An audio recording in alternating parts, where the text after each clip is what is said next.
it's not about being happy all the time. And the teacher I've got, she says it's not happyology, but it's about feeling like you actually are making the best of the life that we've been given. What I'm focusing on is that sense of how do we embed practices that will get you to that flourishing state. Welcome to Your Second Act, the podcast that proves that life doesn't have to end at 40, 50, or even 60, because when it comes to living your best life, age is just a number. Hey guys, it's Michelle, your host, and thanks again for joining me for another episode of Your Second Act. Hope you're all having an amazing start to the week. Today's episode is all about burnout. Have you ever felt like you're just completely exhausted, like you've hit a wall in every part of your life? Well, you're not alone, because so many women in midlife face these feelings, and often we just keep pushing through, as we do as women, because we feel like we have to, or because we don't know any other way to be. Well, today's guest knows exactly what burnout feels like, and I'm thrilled to be chatting with Sophie Scott, who, after more than 20 years as an award winning medical TV reporter with the ABC, Sophie has taken on a new path in her second act as a keynote speaker, educator, author, focusing on mental health and well-being, and she's a true advocate for women in midlife. I was so excited when Sophie agreed to come on the podcast. Despite her busy schedule, she made the time to share her knowledge with us. And since meeting her earlier this year, she's been a real supporter of my podcast, and she's been so incredibly generous with her advice and her insights. And I've been so fortunate to connect with women like Sophie who truly live the idea of women supporting women. And in today's episode, we're diving into burnout, anxiety, and those feelings of emotional overwhelm that so many of us experience, whether we're TV personalities or everyday women. Sophie is a wealth of knowledge on these topics, and I'm really eager to explore the tools we can use to not just cope, but thrive as we transition into this new phase of life. So let's just dive into Sophie's episode. Hey, Sophie, thank you so much for joining us on Your Second Act. I'm so excited that you've come on. Thank you, Michelle. It's really great to be here. After spending over 20 years as a medical TV journalist with the ABC, you made the bold decision to change paths in your second act. And a lot of that, I guess, came into feeling burnt out.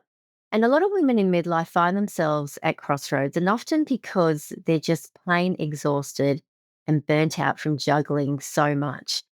Can you take us back to when you first felt burnout creeping in, and what did burnout feel like for you? Yeah, look, that's a great place to start because I actually didn't really realize I was burnt out until I looked at what the criteria for burnout was. And it was actually I was going through a lot of physical, feeling really fatigued and cognitively not feeling 100%. But it was actually a psychiatrist friend of mine who was writing a book about burnout, who, when he went through, he rang me to say he was looking for some people to talk to. And he went through the list of symptoms of burnout. And when he went through them, it was almost like it was a big light bulb moment for me because I was like, oh my God, I've got every single one of those symptoms. And I'd never really thought that burnout could feel as physical as it was. And so the key things were just for your audience who may not be aware. And this is the WHO, like this is a well-defined list of symptoms. So you feel physically and emotionally exhausted. So that's first. You feel disillusioned or disengaged with maybe, it's usually a work-related, but not always, but often a work-related or related to your responsibilities. You feel like you're and not making a difference anymore. And you can have things like, cognitive dysfunction. There was a thing called the Sydney Burnout Study that this psychiatrist that I mentioned, Professor Gordon Parker, ran. And in that, he found that people with severe burnout had, like, a third of them had severe cognitive difficulties. So this is like, yeah, your brain actually isn't working properly. The prefrontal cortex, which is our part of the brain we use for executive function and planning and making sure we're on top of everything, that actually stops working when you're burnt out.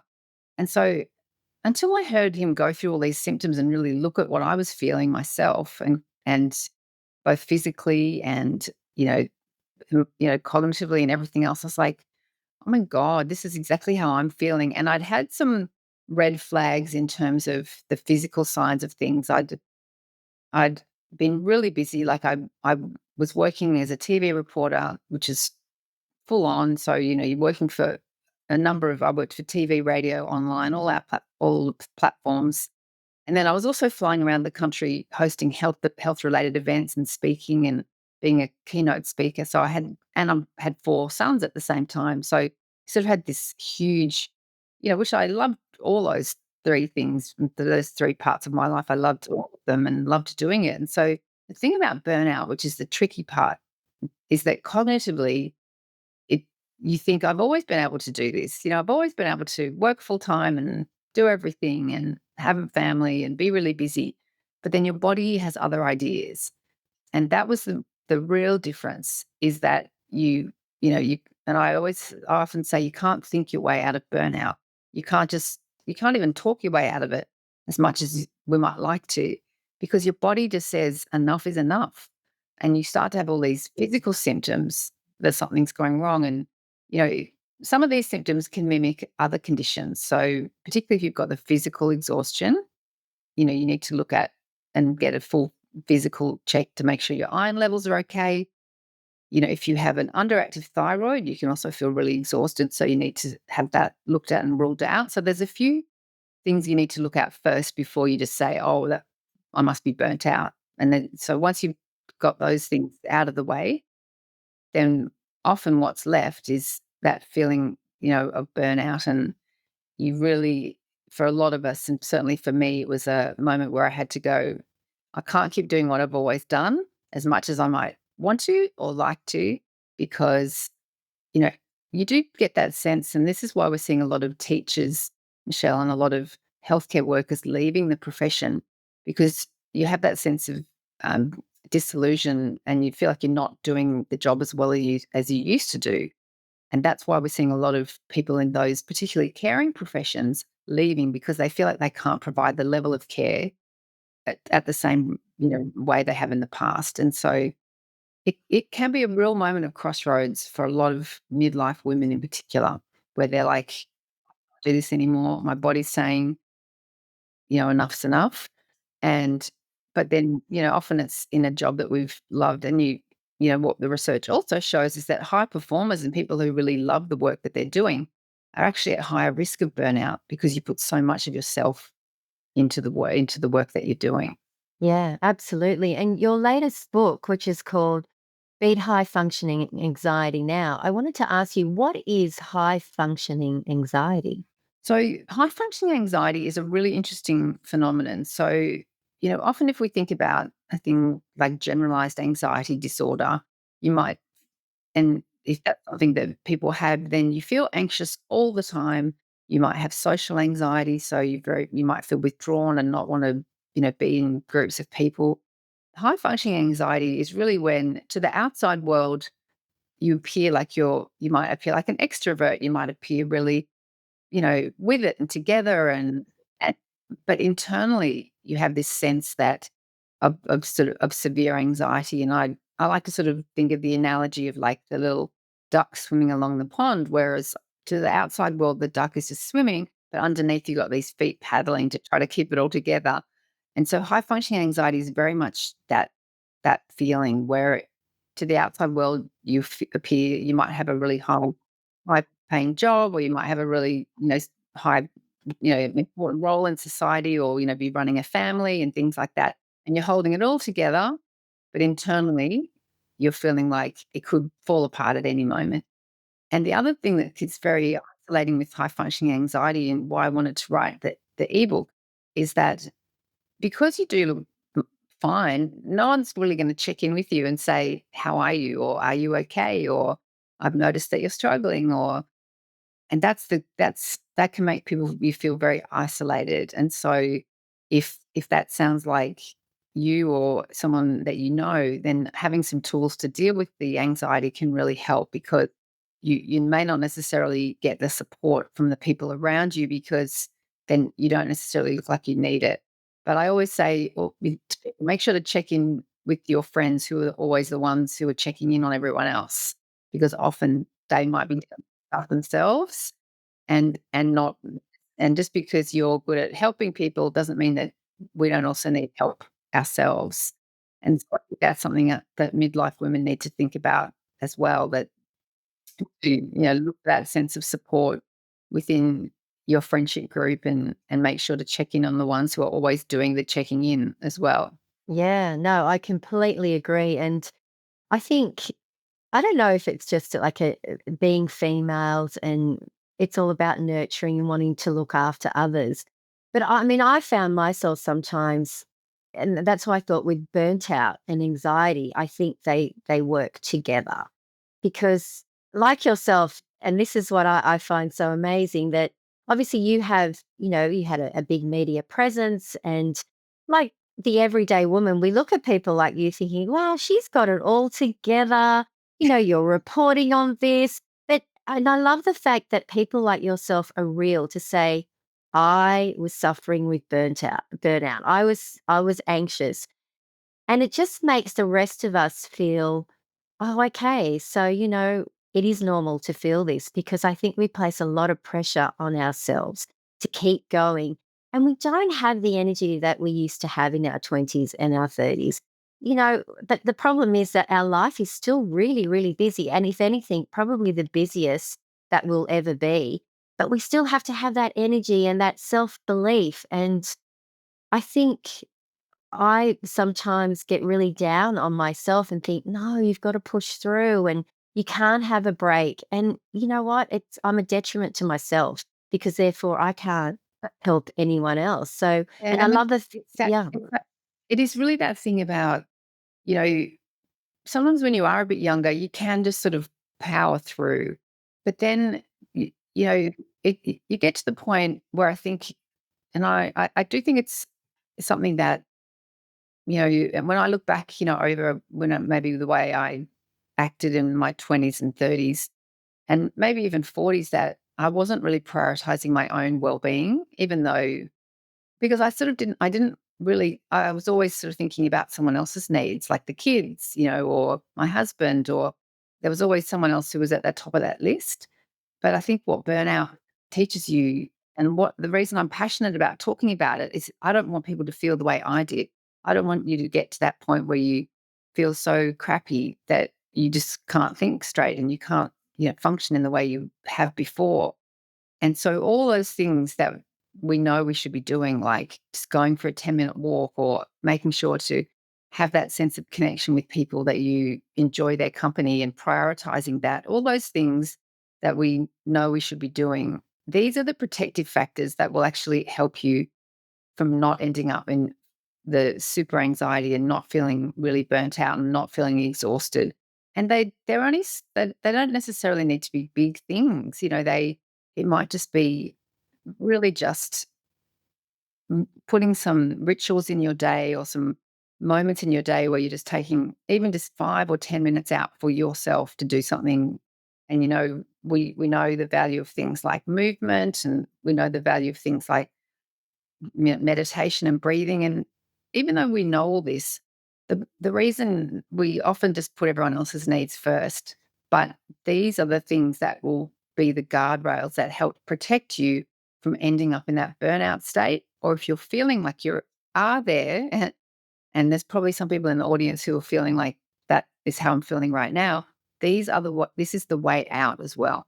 So that's what I learned through burnout, was that, understanding how your nervous system works, understanding how to get out of that fight or flight and that survival mode, and being able to get into that, more relaxed, and, the rest and digest part of your nervous system, understanding how that works, and the practices that help you move through your nervous system. We're not designed to feel calm all the time. The way our nervous system is meant to work is that something happens, something stressful, you respond, and then you go back to feeling calm again. What can be a real red flag, and this is certainly when I look back was something for me, like I could never switch off. So even on the weekends, I was always on the go. I was always thinking about work. I was always in that like go, go, go. And that means your nervous system is always just stuck on high alert all the time. And it's a survival mechanism, where that's the way our brains are built to look out for safety and and so we have to actually build these practices into your life that will help protect you against being in that constant state of fight or flight and survival mode. And it's not sustainable in the long term. And what I do now is talk to people about how to be a high performer and be on a sustained way, because you can be that high performer and work really hard and do all the things, but if you want to do it for the long term, then these are the things that you just need to really think about peppering through your day that act as guardrails so that you don't end up feeling so overwhelmed and exhausted and burnt out. And particularly, as midlife women, when you might be dealing with family responsibilities, work, some might have aging parents that they're looking after as well. So can be the perfect storm of all these things that come together. And the one that is often left juggling everything is you. And these practices and these things that we know that we should be doing, but we, for whatever reason, haven't been doing it. These are the things that help you feel better and then help you feel good in the future as well. So, can you give me an example of, you've got a really busy day ahead of you and you're juggling a lot of balls. What do you do just to check in with yourself personally? What would you do to calm your anxiety? I think the biggest thing is having these habits that become so automatic that you don't need to actually rely on motivation, Okay. because motivation will come and go. And so Mm. I think the way you start the day is often the way, is can set you up for the whole day. So I think the best thing is as soon as I wake up is that I'll get a cup of tea or whatever we're having, and then you pair that existing habit, which is something like I love tea in the morning. So you have a cup of tea, and so when I do that, that's when I'll do like 10 minutes of meditation straight away. So the first thing you do before you do anything else, before you're even out of bed, or you just go and make a cup of tea, come back, have the tea, and then that's like time to do the meditation. And when I did that practice of what's called habit stacking, so you putting a new habit with an existing one. You've already got I already had the habit of having the tea every morning. Like I've done that since I was a kid. So that is embedded in my neural pathways. That is really strong. It's going to happen regardless. And so then when you pair the new habit with that existing habit, all of a sudden you're like, oh, okay, it's time to have that cup of tea that you have every day. And now we're doing meditation with it. And so that way it becomes so automatic. And it becomes when I really started to look into, behavior change and habits and how can we embed these practices so that you don't have to rely on motivation. So thinking about, like what are your habits? What are the things that you're already doing without thinking? Those behaviors that are already automatic. That's looking at those and think, how can I pair a new habit that I want to adopt, whether it's, going for a 10-minute walk or whether it's doing 10 minutes of meditation. How can I pair that with something I'm already doing? And that way you're much more likely to have those behavior changes that we want. I love looking into the research of behavior change and habits and using the way that our brains work and rather than trying to work against our natural physiology, but actually using the way our brains work. We like repetition. We like to do the same things over and over again because the brain likes to conserve energy. And so it looks for patterns. And so if you've done a habit like woken up and had a cup of tea every morning for 5 years, your brain knows that that's what you're going to do as soon as you wake up. And so it expects you to do that. You just don't have to think, oh, do I want a cup of tea this morning? You just know that you're going to go and get one. It's not And so that forced. Yeah. exactly. So that's what, if we want to make those changes that are going to benefit us and help us feel replenished and help us really flourish, And, I'm studying positive psychology this year as well. And there's the concept of flourishing, which I really love. And, you know, the concept of flourishing is, if you think of our emotional well-being as a spectrum, on one end we have, depression and anxiety. In the middle we have languishing, and languishing is where you just feel a bit blah. You're not feeling down, but you're just not feeling great. And then north of that, you have this sense of flourishing where you have positive experiences, positive emotions. You feel like you're making a difference in the world. You have a sense of purpose. You have, strong connections, strong relationships. It's not about being happy all the time. And the teacher I've got, she says it's not happyology, but it's about feeling like you actually are making the best of the life that we've been given. And so what I'm focusing on is that sense of how do we embed practices that will get you to that flourishing state. And, it doesn't, you don't have to completely revamp your whole life. Often it's the small little changes that actually add up to big changes over time. So, and if you can make those small little changes, the things that are going to resonate with you, which might be different for different people in the audience, that's actually what gets you from point A to point B, is when you think about what are the small little things I can change in my life so that I can feel different. Because no matter how good your life looks from the outside, how you feel about it and how you wake up and how you feel every day, that's what actually counts. You can look on paper or social media, it can look amazing. But, the reality is for some people and for a lot of people, that's not how they feel within themselves.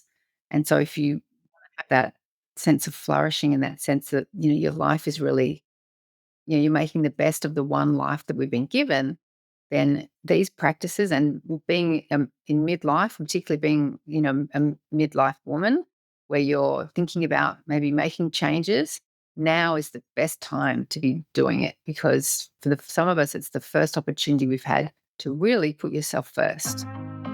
Ladies, I am so excited to be co hosting a special event next February in Manly called Your Second Act, Thriving in Midlife. Join me and the amazing Emma from Emma's Nutrition on Saturday, the 1st of February, for a transformative one-day experience overlooking the stunning harbour. This is your chance to reconnect, recharge, and be inspired by an incredible lineup of speakers while enjoying delicious, healthy meals and snacks prepared by Emma herself. It's time to celebrate you and embrace this exciting chapter of life. Head to the show notes for the link to the event, and we can't wait to see you there. I think with change comes a lot of emotions, and I think for me, it's that people pleasing, the guilt associated with not constantly saying, yes, I'm there for you. I've got to be there for myself. Because, when you want to make a change within your own life, it means some people are going to be put out by that. And I think that's where a lot of us become stuck. Yeah. And it's like, how can I do that when I've always been this type of person? All of a sudden, that doesn't serve me anymore, and I want more for me, which we're all entitled to that because time's ticking. And I always say, I don't want to be 80 and thinking, why didn't I do that? Why did I do that in midlife and make that change and have a go? So, how can we also sit with that and say it's okay to say no?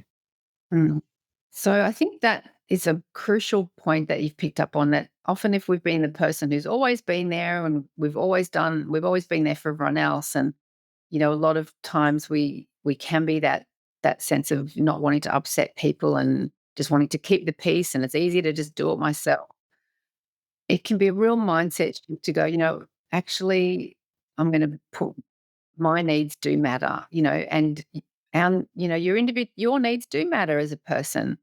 And it's also really good role modeling for the people that, we that look up to us, like kids and things like that, to show that putting your own needs first and actually caring about your own well-being is actually a really important thing. And it's so, if you don't want to do it for yourself, then you can think about wanting to be a good role model for the people around you.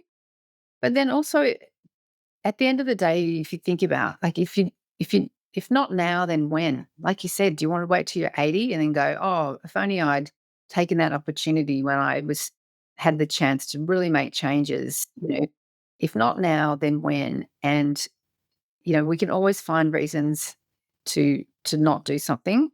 And the other thing is, like, you don't necessarily need to wait until you feel ready to do something, because often we'll be like, oh, I'm not really ready to do that yet. I'm not really ready. I'm not really, that's that sense of procrastination and putting it off and putting it off. That's you saying to yourself, like, that's just being a sense of perfectionism, like, oh, I'm not going to do it until I feel really ready. Well, that may never happen, and we may never feel ready to do it. It might have been like you starting a podcast. If you'd have, some people would wait until they got everything ready, and you might think, I've got to wait till I'm, absolutely perfect and have it all done. But we actually learn through doing. We learn through taking action.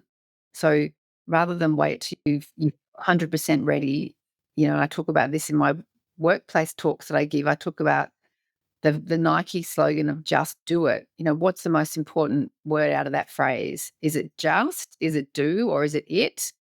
And a lot of people will say, "Oh, it's do," and it's actually just.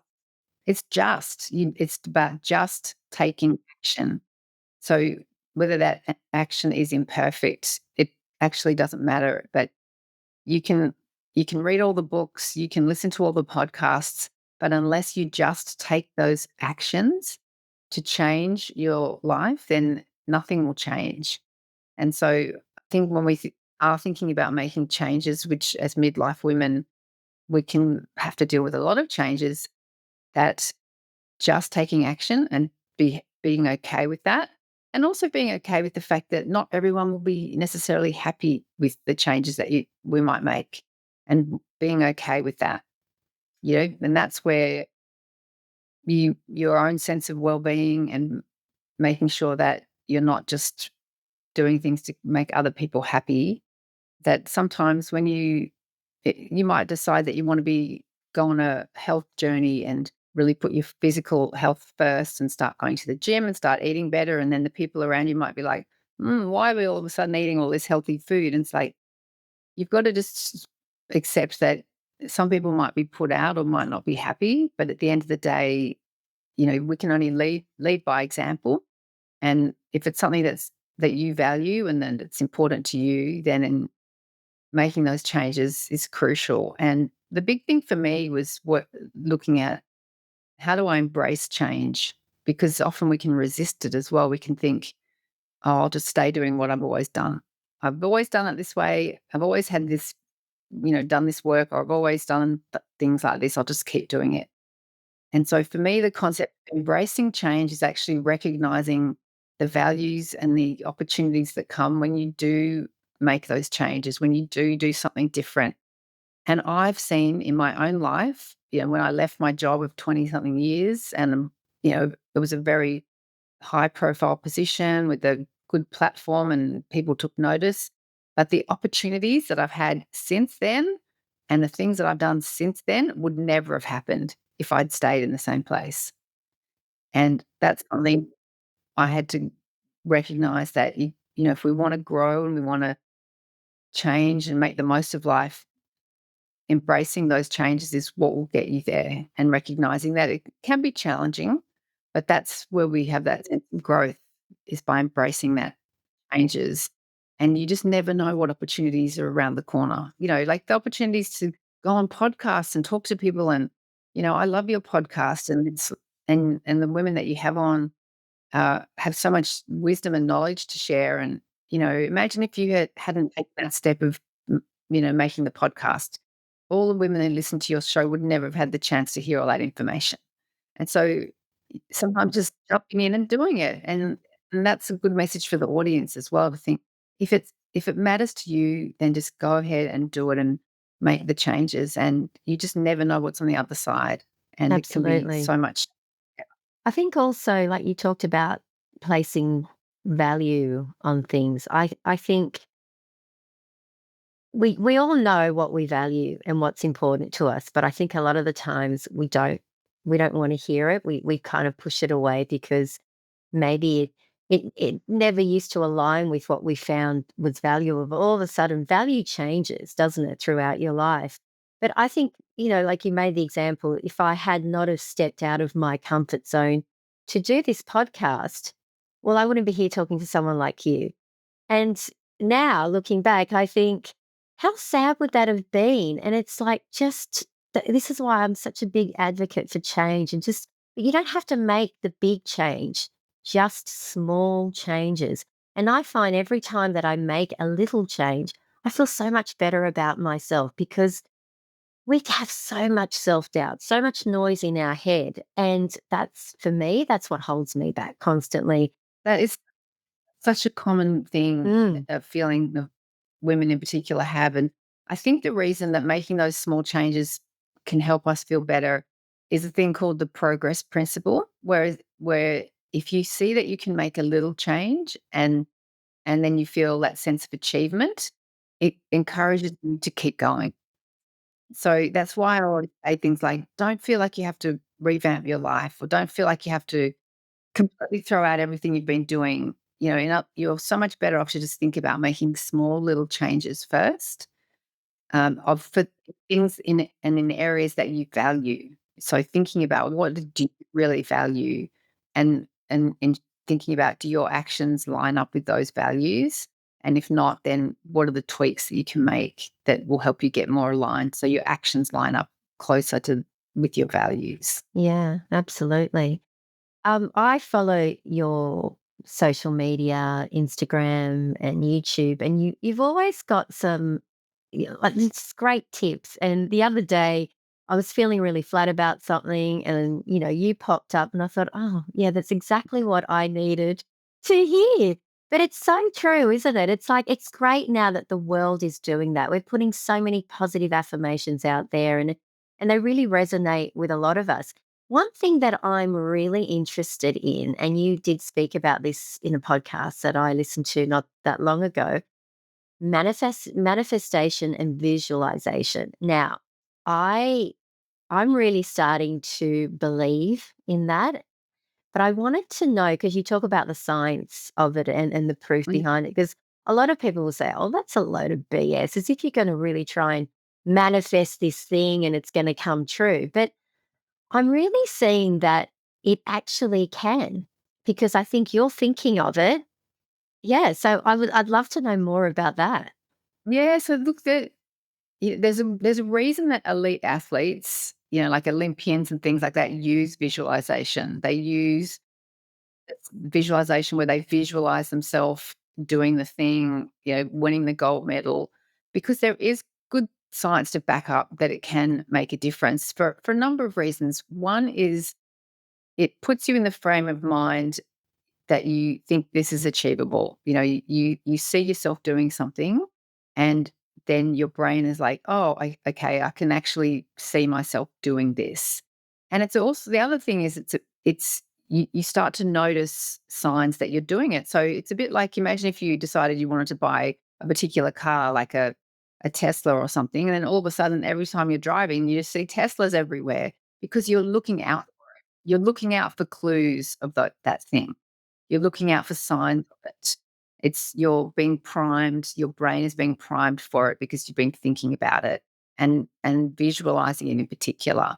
And so that's where a lot of the science comes in to back up that it's worthwhile, that it is worthwhile thinking about your goals and thinking about the things that you want to achieve, and even visually imagining yourself doing it. And it's almost like, once you have that visualization, then your brain is like, oh, I can see that in my mind's eye. And it's a bit like a muscle memory thing. And so that when you actually start to do it, you're like, oh, I know what this is, because I've visualized it, I've thought about it, I've wanted this. And it's not just about like manifesting something and the universe will just miraculously deliver it.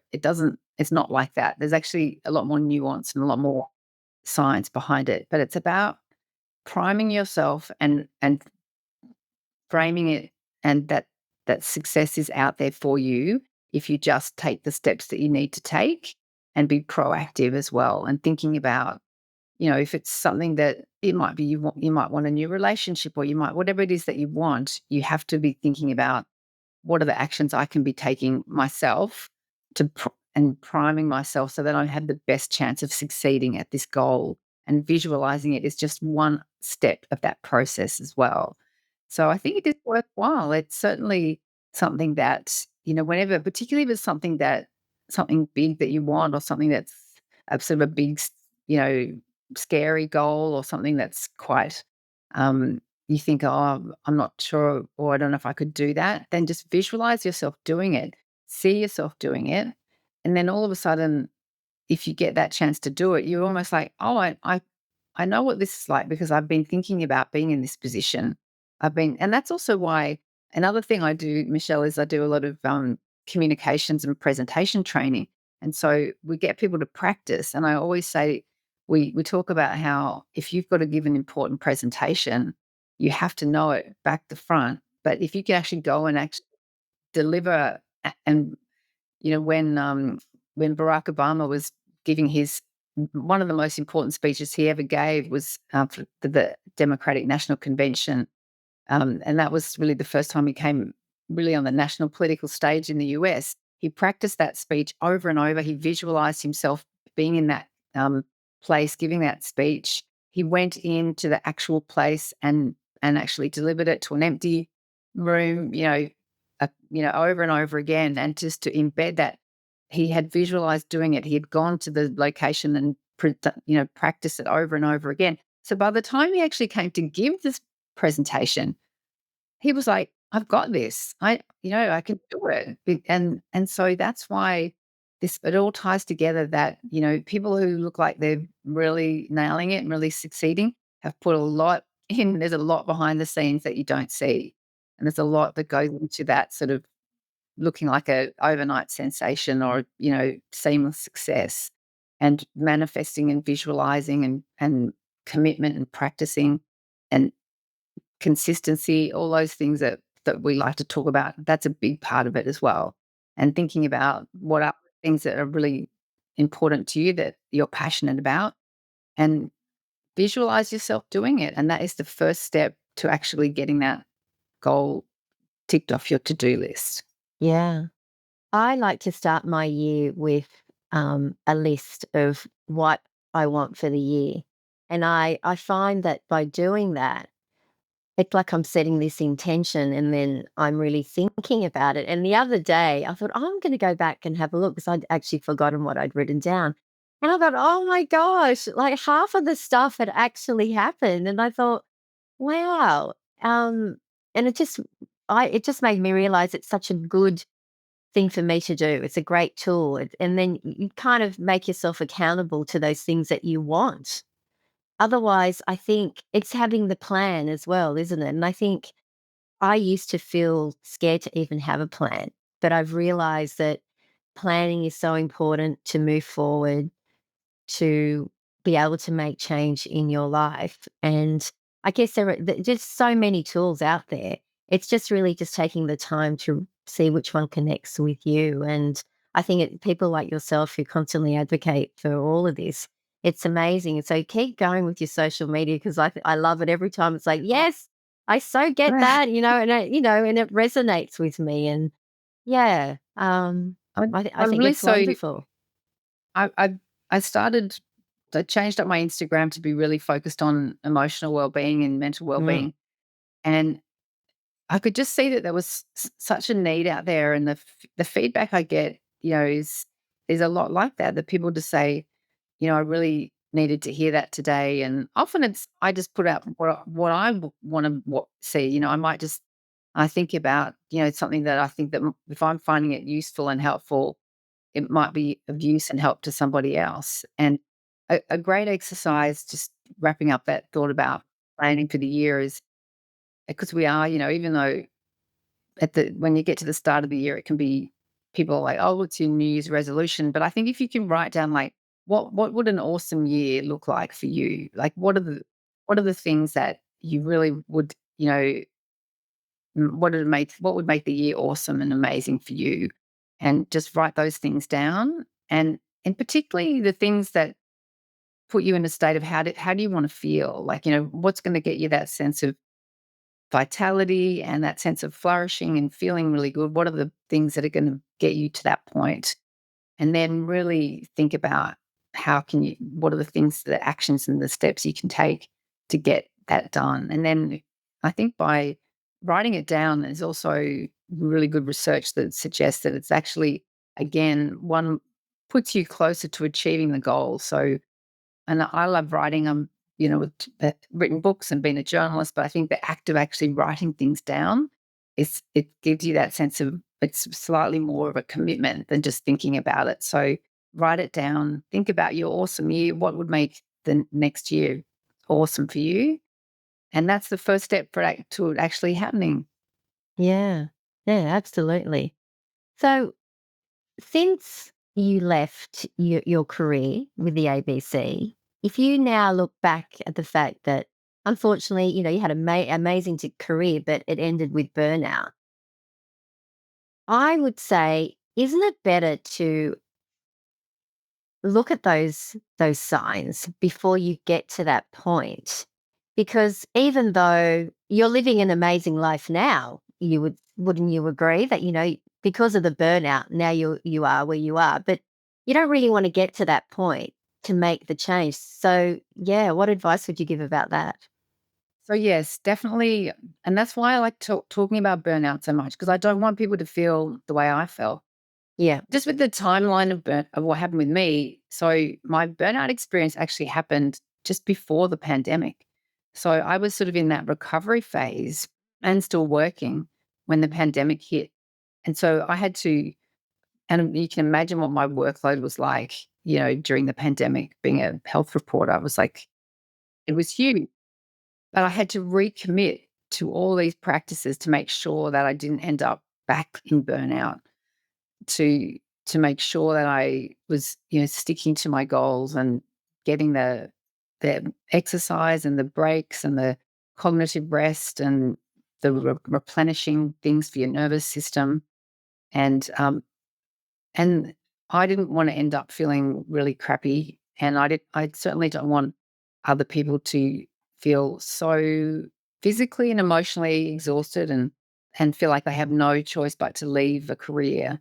Um, because a lot of us are really passionate about the work that we do, and so you don't want to feel like you're so burnt out that you have to leave.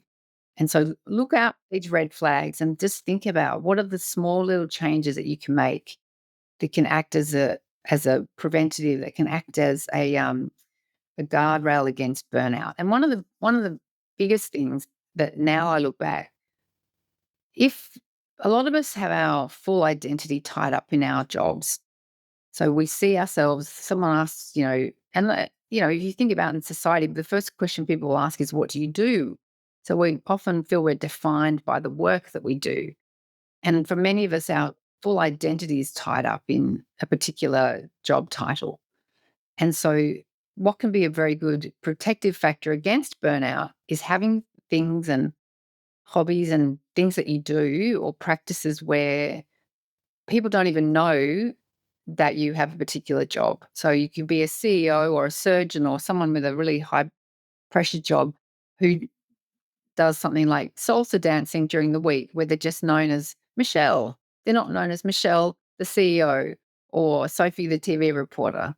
So having an identity outside your work or outside what might be causing you to feel burnt out.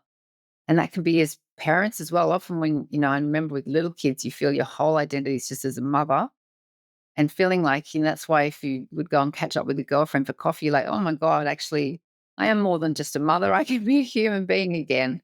And so thinking about having the identity outside whatever it is that's causing the burnout, Yeah. that can really be really helpful as well. Yeah, that's great advice. No, it's so true.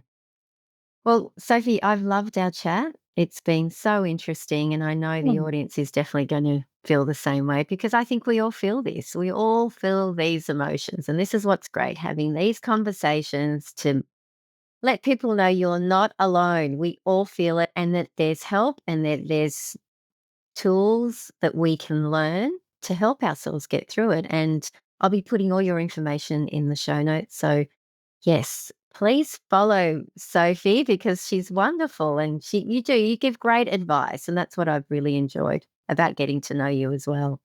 Oh, thank you. And look, my goal is just to put out these evidence-based tips for our emotional well-being and empower people so that they can take the steps themselves that will help you feel better.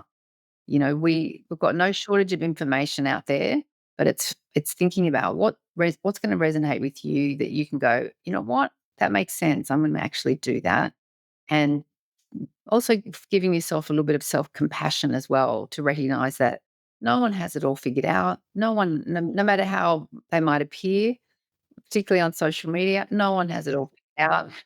Even the people that are the most, that look the most put together, everyone goes through struggles and has their own things that they're dealing with. And so giving yourself that self-compassion to recognize that that no one has it all figured out as much as they might like to think that they do.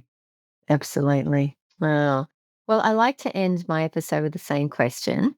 Sometimes a powerful quote can offer us guidance and insight. Is there a quote that has stuck with you throughout your life that you'd like to share with us? So I think that's a great thing to end on. And it's not so much a quote, more of a mantra or a sort of guiding light for me. And it's always been that sense that you make it happen rather than waiting for someone to come in and fix things or change things. And now I realize it's actually the Stoic philosophers, had that was their whole idea, is that we can only influence our own thoughts, our own actions. So that idea of you make it happen rather than waiting for someone else to come in and solve the problems for you or fix the world around you, but it's the actions that we take ourselves that are going to change how we feel. So Yeah, yeah, you make it happen is definitely my little, goals that I live by. absolutely. Because no one else is going to do it for you. So you might Like as well Oprah do said, it. no one's coming to save you. No, no one is. So just do it. Yeah, Just, as in just. yeah. Well said. Thank- Thanks, Sophie. And I look forward to continuing to follow your content and good luck with your second act. Thank you. Thanks for tuning in to another episode of Your Second Act. If you enjoyed this episode, I'd love it if you could rate and leave a review on your favorite podcast platform. Your feedback means the world to me.